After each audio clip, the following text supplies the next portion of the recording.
But the healthcare reform bill certainly isn't a positive for everyone. People who own tanning salons are going to be subject to a 10% tax starting July 1st. But we're not just doing it to ourselves. Escambia County ranks 64th when it comes to physical environment. Bob, when I first got out here this morning, a woman named Billy DeBellevue walked up to me, handed me this piece of driftwood covered in oil, and then fought back tears as she told me exactly where she found it. Welcome back to In Focus. Today we're looking at the impact of 3 local companies deciding to lay off hundreds of workers this month. We begin with the Wayne Dalton Corporation, which is shutting down its garage door manufacturing plant in Pensacola next January, and that means about 275 employees are getting laid off. With healthcare costs seemingly always on the rise and poverty always a major issue here in Escambia County, the expansion of this state-subsidized healthcare program is a breath of fresh air for many local families. Karina Hernandez will have her first child in October, and right now the prospect of having no health insurance for that baby is very scary. Because everything's so expensive nowadays, and getting health care for your child is real expensive, even for myself. No one knows that better than Christina McCrae. She's never had insurance for her daughter, Kendall. She doesn't even have a pediatrician at this point, and she's 2. But both women are excited about the expansion of Kid Care, which has had notoriously long wait lists and limited enrollment periods. This will be very helpful in making sure that children, as many children as possible, can be added to the roles of having a primary care provider. And for parents with school-aged children who can apply for the Healthy Kids Insurance program, costs are also coming down to just $15 or $20 a month, depending on family size and income. So basically, we hope that more children will be signed up so they can have the opportunity for continuity of care. Since 1997, only about 2,200 children in Escambia County have been able to sign up for Healthy Kids. That number should soon go up dramatically. Greg Newman, Channel 3 News. Jean McPhee spends a lot of time caring for her 92-year-old mother, Treva. Jean says when the time comes to decide what type of treatment her mother gets at the end of her life, she wants to make the decisions. Any system that takes any decision away from a family about what to do with their own parents would be horrible. The present system does not do it. A new system might. Treva's bridge partner has similar concerns. I think it would probably take my decision to be taken out of my own hands, and I don't want that. There's been so much misrepresentation out there. Erin Bowers leads the palliative care program at Sacred Heart Hospital, which helps patients and their families deal with end-of-life counseling.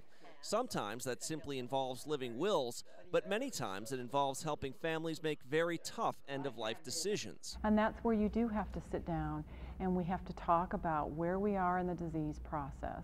What is the prognosis? How can we best give you the best quality of days, no matter what that time frame is? Erin says the president's health care plan simply calls for government funding of the current programs.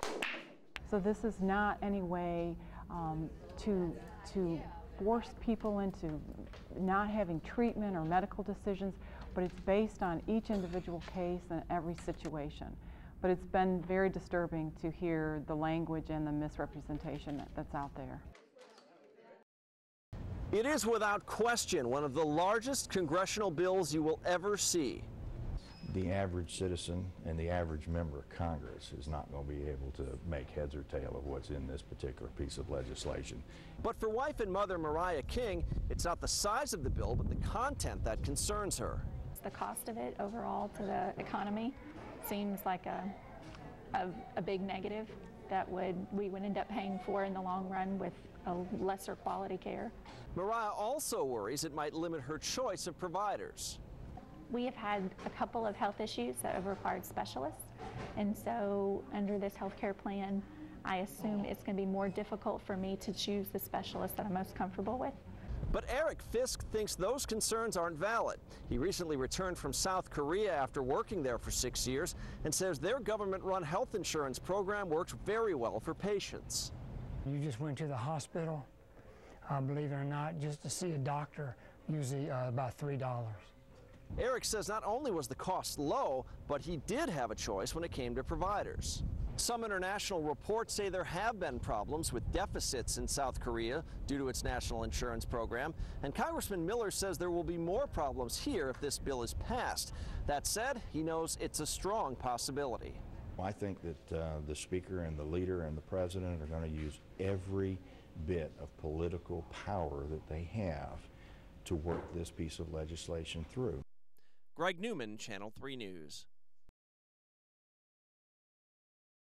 This is becoming an all too uncommon sight in the state of Florida. The usual subspecialists and pediatrician and pediatric dentists really have an issue with regard to being able to care for these kids because they're just not being able to cover the overhead costs it takes to care for them. Children represent roughly 50% of all Medicaid recipients in Florida, but the state only expends about 19% of Medicaid funds on pediatric care.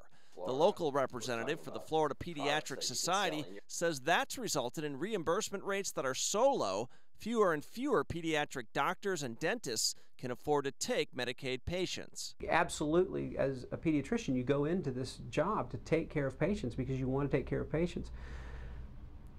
But if you go out of business, as some people have in our community, trying to take care of these patients, then you haven't served anybody. The Pediatric Society is hoping for a federal ruling that would require Florida to adhere to existing federal law and raise its reimbursement rates to acceptable levels. Right now, Florida's rates rank 47th out of 50 states. This is different state by state, and that there are other states that are much better at it, and why can't we take a look at some of those examples and learn from them? Along with higher reimbursement rates, pediatric doctors say the state's process needs to be streamlined as well to make sure children on Medicaid receive services in a more timely manner. In South Florida, for example, an orthopedic surgeon takes 6 weeks when you actually have a fracture. You're trying to deal with a young kid with growing bones. Come on, you want to go for a walk? Jessica Jensen says last night's historic vote is something she's wanted for a long time. If this had been in place 10 years ago, I probably would still have my hand.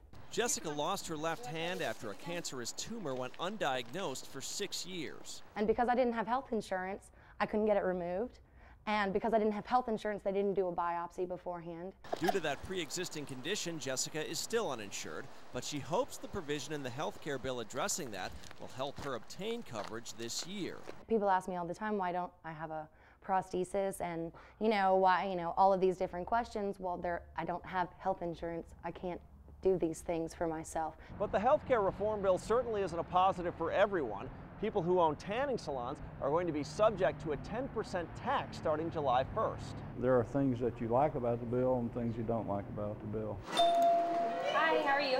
Al Maddox owns Tropical Touch Tanning, which has 3 locations in the Pensacola area. You have to pass it along. There's no free lunch in anything that you do, so you have to pass it along.